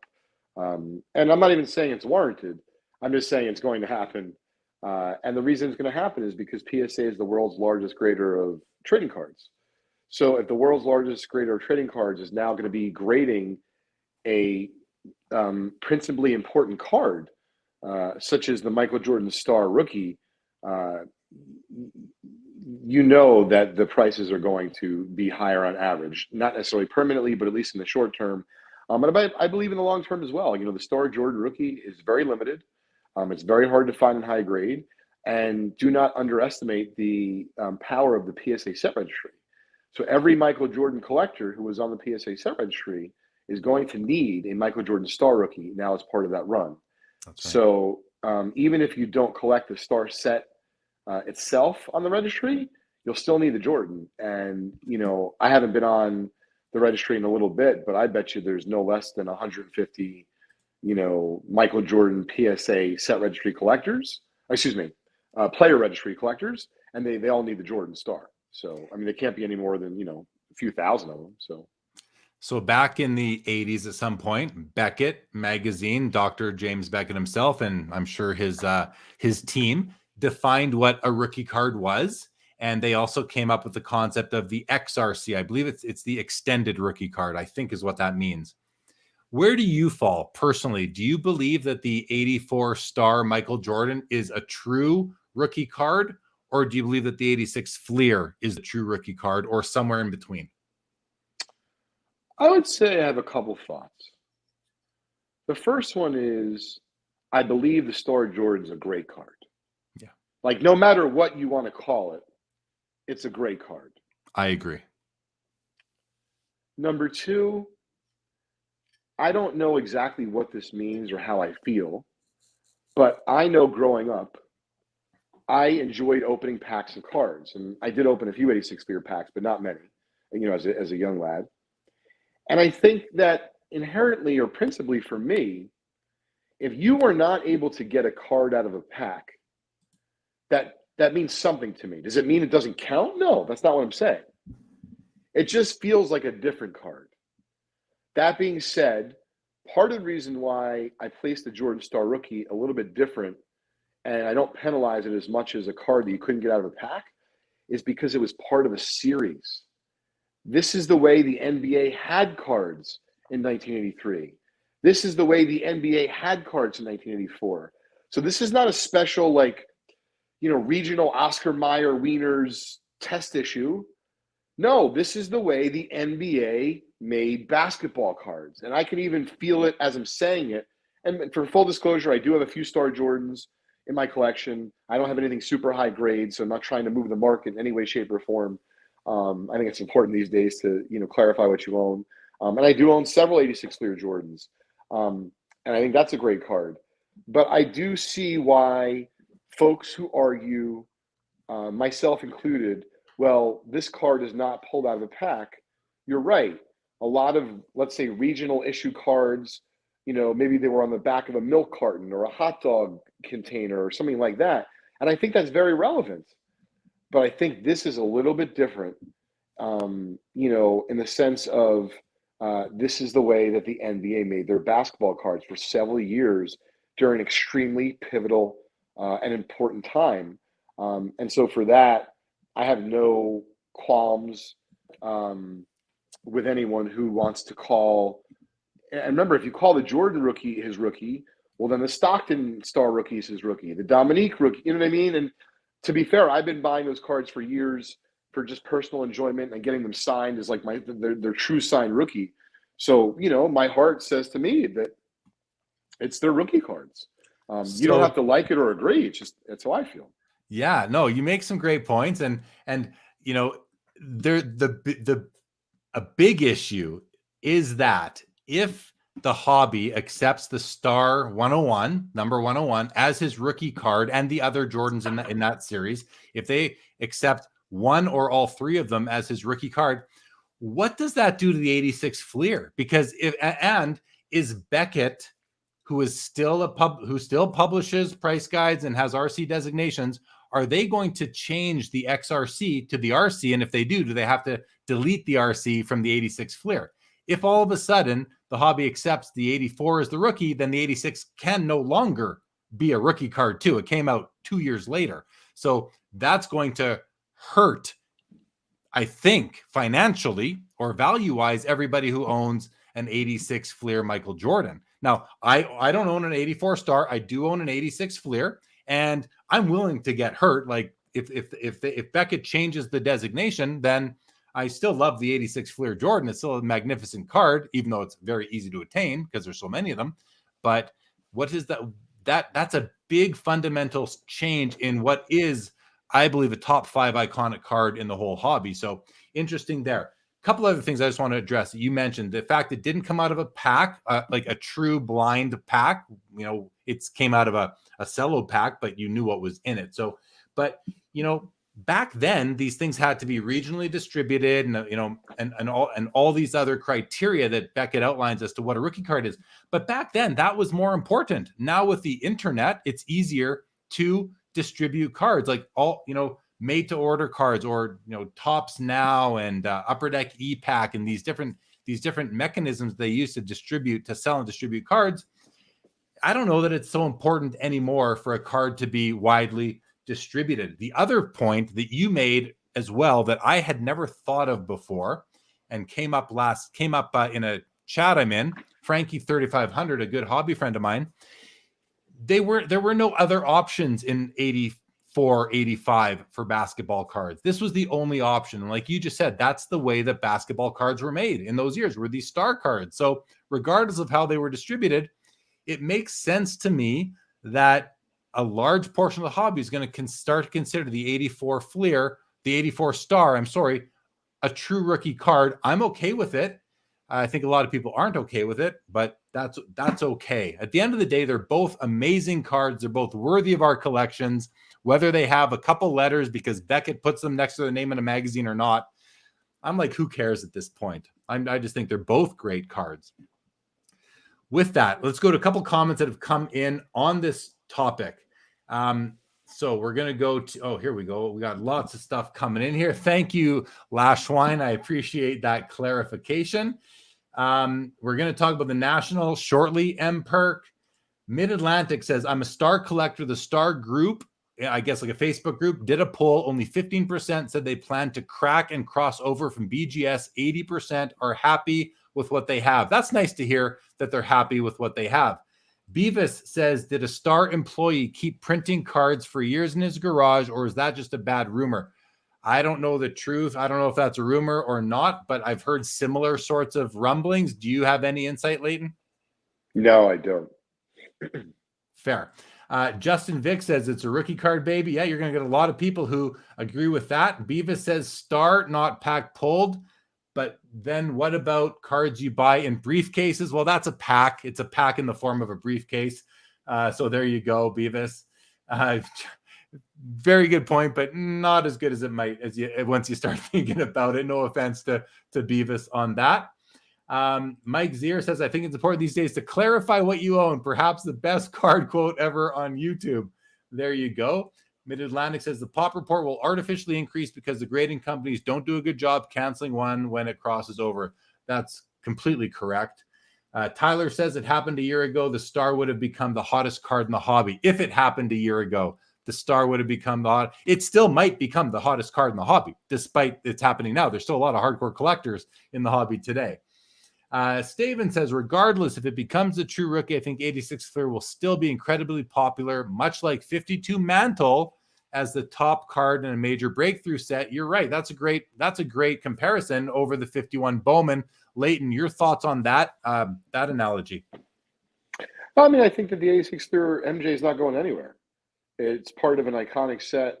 I kind of agree with your very simple way of looking at it, Jeremy. I don't really care what letters Beckett puts next to the card. It doesn't matter to me at this point. What matters to me is they're both great cards. I think they're both going to be coveted by people. I think that more sophisticated people might gravitate towards the Georgia Star rookie, but I don't think that one is right or wrong.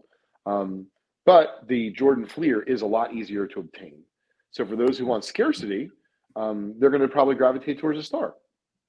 Yeah, exactly. And I think there's a big move towards scarcity in the hobby right now, is tying into our earlier discussion about the hobby getting smarter, one of our new favorite cliches. T-Dot says the Star is like the 51 Bowman, the 86 Flair is like the 52 Mantle. I mean, I agree with that on the surface, definitely. Mid-Atlantic wants to know, why would Beckett change the designation? Because its competitor now grades it. What else has changed? Nothing. I would argue that the world has changed. So nothing changed back in what was going on in the mid-'80s when these cards were released. Of course not. But the world has changed. The hobby has evolved. And if we stop evolving, we end up, what's the point of trying to improve anything in our world if we're not evolving? So I'm all for evolution, and it could go that way. And I don't think this has to do with what their competitor is doing. That's a competitor in grading, not in price guide. So I hear what you're saying, but I think that there's more to that discussion right there. M. Perk says, for what it's worth, the Fleer looks so much nicer. I definitely agree with that. T-Dot says the Jordan Fleer is more iconic. Well, it's exponentially more iconic. There's no iconicism to the 84 star. It's just not a recognizable card. Some people listening don't even know what it looks like. They might not even know what color the border is at this point. So, okay, let's talk about the National, Leighton. It's around the corner. What are you expecting this year at the National compared to, say, last year in Chicago? Well, first and foremost, the National every year is a great show. A lot of people have said they believe the New Jersey one, Atlantic City, is going to be weaker because of the location. I couldn't tell you if that's going to be true or not, but I do know that it is a little bit harder to get to because even if you fly into Newark or Philly, like you're not that close to AC. That being said, I think it's going to be a very busy convention. I do think it was funny you called it the Pelican Crew. I never thought about it like that, the Pelican Group. I do think that more than ever, there's going to be people walking around with like those cases and stuff. And I know it's getting late, and I certainly don't want to deviate, but it is involving a thought I had on the National. But I don't feel strongly, but I've heard people talk about this at other shows. But the National in particular is, of course, like the creme de la creme, as far as conventions go. So, and before saying how I feel, and I'm not sure how I feel, but I'd love to know how your audience feels. If you were a dealer, and to me, it's one thing if someone brings in a handful of cards in that infamous PSA brown box, right? And there's 6 graded cards in there. But when people start bringing into a show and you're literally wheeling around a case that has 150 graded cards, at what point are you just basically escaping or evading paying the dealer's fees of setting up at a show? And effectively, you're just walking around and trying to trade your wares, and really you're just paying the admission, which in a lot of cases pales in comparison to the true commitment to the setup of the show. And so I'm just kind of curious. This is no knock on anyone who's coming to the show with a Pelican case, but I'm curious if anyone has similar thoughts as to, like, hey, should there be a limit? If you walk into the National, should someone be able to walk in with a Pelican case of 500 graded cards? And, where would the cutoff be? In other words, if it's just a collector selling versus someone who's trying to go from one booth to another. And I've heard people, at least in my circle, talk about that. I'd be curious to hear what your audience, thinks about it. For me personally, I believe that all commerce is good commerce. So, for those that think that someone's walking around with a Pelican case full of 100 graded cards has it so easy and they're being evasive of paying rent, sure, but they're also not getting the benefits either. So they don't get their name on a booth. They don't get any residual business that way. They're very much transactional, like it's one-to-one. So in other words, if they eat lunch that day, well, they're not making any money. And so I was just more asking it because I'm curious what your audience thinks about it. Well, we've got one comment so far, but I'll let a couple more come in, hopefully, and I'll just answer it myself. I've been setting up at shows since 2005, and I've never had an issue with people, they've got their pull along little suitcase filled with cards, and they're, making deals in the cafeteria area or whatever. That's never bothered me, even though they haven't paid the rent like I have. What does bother me is when they do it in front of me at my table, kind of with the person I happen to be talking to, or I'm talking to somebody who asks me, do you have such and such card? And I say, I don't. And then someone says, I happen to have it. And you're standing right there at my booth. I'm very courteous when that occurs. I don't want to cause a confrontation.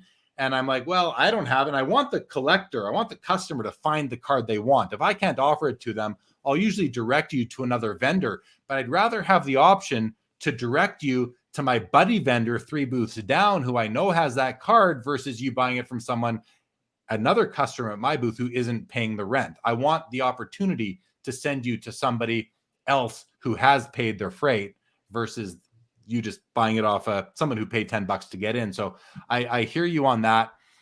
That's the way I feel. But I also think that, when it comes to the National, the Dallas show, there's not enough capacity for all the people that want tables either. You can't get a booth at the National, so you have no option but to pull your inventory along with you. and that's where all the buyers are. So I'm not very bent about it, but I'm also no longer setting up and paying freight at the national, so it doesn't impact me as personally or as directly as it does someone like you who has a huge setup there. I mean, the Just Collect booth, you've got like 2 full sections usually, I believe, right? So yes, I mean, you're paying at least 5 figures for your setup. That's a big commitment. And I'm guessing on that number, but that's a big commitment. So I hear what you're saying. We have some comments coming in. Unless you have anything to say to what I said, I'll go to the comments. Anything on what I said? no, I mean, I'd love to hear what your audience thinks. I mean, what you brought up was interesting, Jeremy. I think at the end of the day, we all want, the end customer to be happy.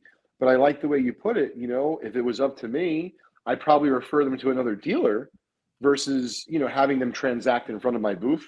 And it gets always a little bit uncomfortable in the sense of, even if you're the most courteous person in the world, if you simply say to 2 folks like, hey, could you maybe take care of your transaction like over in the lunch area? And, inevitably, like one of them's going to look at you like, well, it's going to be fast. Sure, but you understand, sir, that if every single person did this in front of my booth today, it would be a lot more difficult for me to do business. Yeah. And so it's just kind of interesting. And, I'm coming out with, or we just came out with it today, 11 tips for the national on our blog at justcollect.com. And we haven't, approached this subject in the tips, but one of the tips that I, I'm offering people, especially this year, is, bring your cards, even if you don't want to sell them, bring them for trade. And so kind of where I end up is, you're not going to be able to regulate people on the cards they're bringing in, nor do I want you to regulate them, because I want to be able to buy as much as possible. But I also think that because of the way that liquidity is taking form and changing in our marketplace, you really can't discount the fact that a lot of people might just be trading with dealers, trading with each other.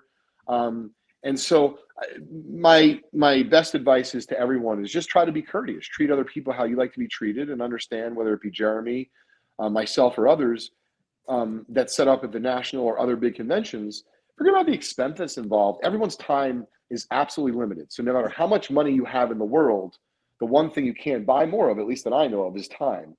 So, if you only have a limited amount of time at these conventions, it means that you can only have so many different interactions with people.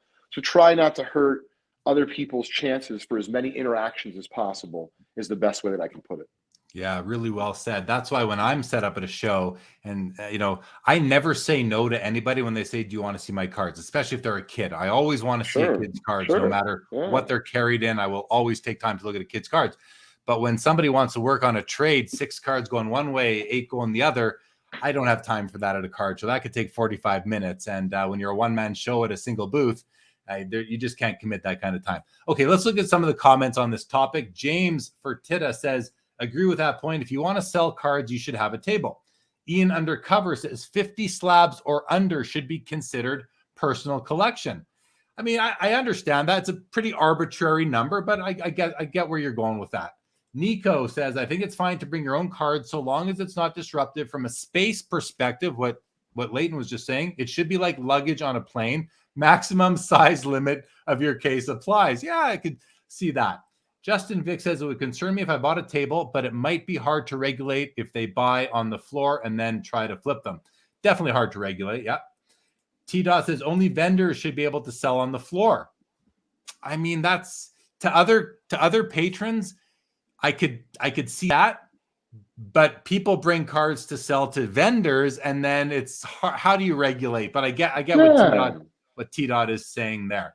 Staven says, I've always had that thought with the Pelican case craze. Using cards as currency is fine. It only bugs me when they post up on display cases and cut off access to dealers. 100% agree with that comment right there. Dave makes the obvious comment, the hobby has changed this past 20 years. It sure has. It sure has. T-Dot says it protects the integrity of the show. I think that makes some sense. Steve Loft, welcome to the show, says, I think a limit would be fair, but cards are currency at a show. Very true. Yeah, it used to be verboten or forbidden. Now it's okay. Definitely.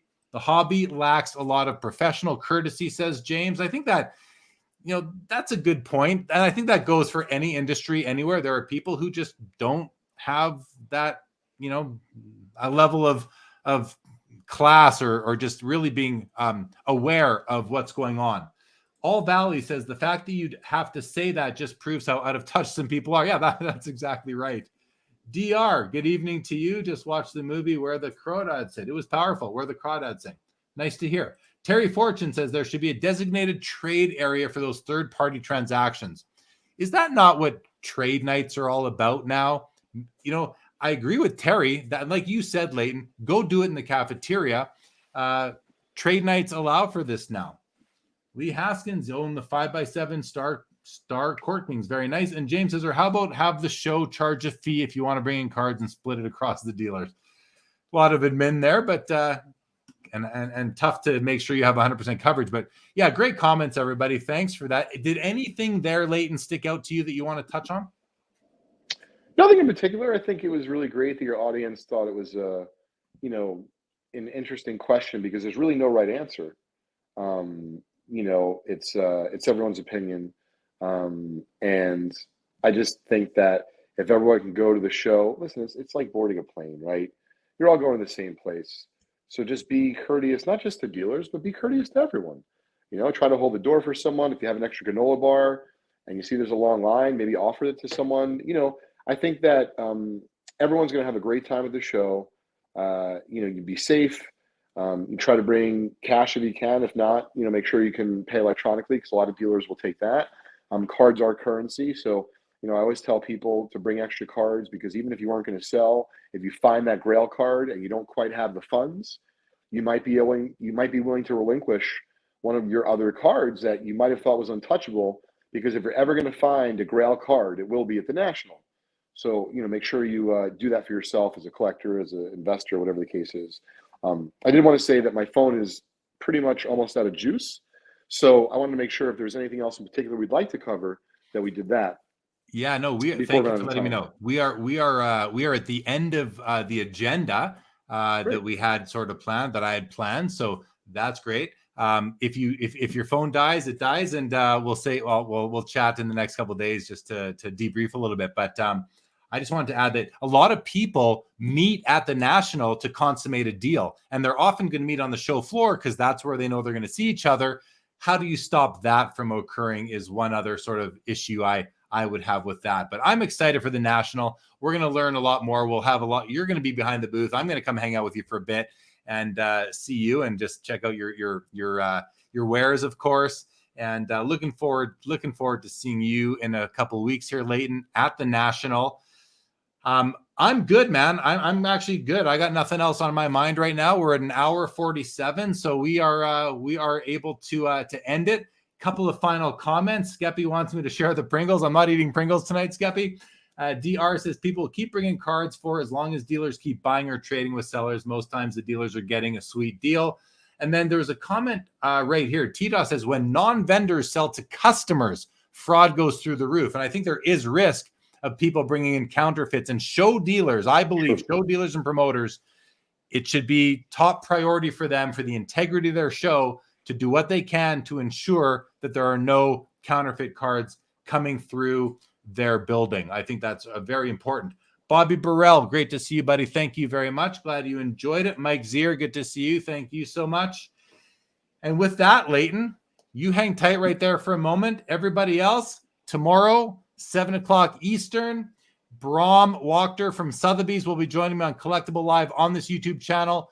And then Thursday is the PWCC Premier Auction Live coverage that I am doing with Adam Gray, as always, with the new special guest, John, the basketball card guy, will be joining. And then after that, no shows until August the 5th. Thank you, Spurs Card. Appreciate that. You have a great night, too. That's it, everybody. Good night, Steve, and I see your conversation. Thank you very much. Good night, everybody. This episode is now over.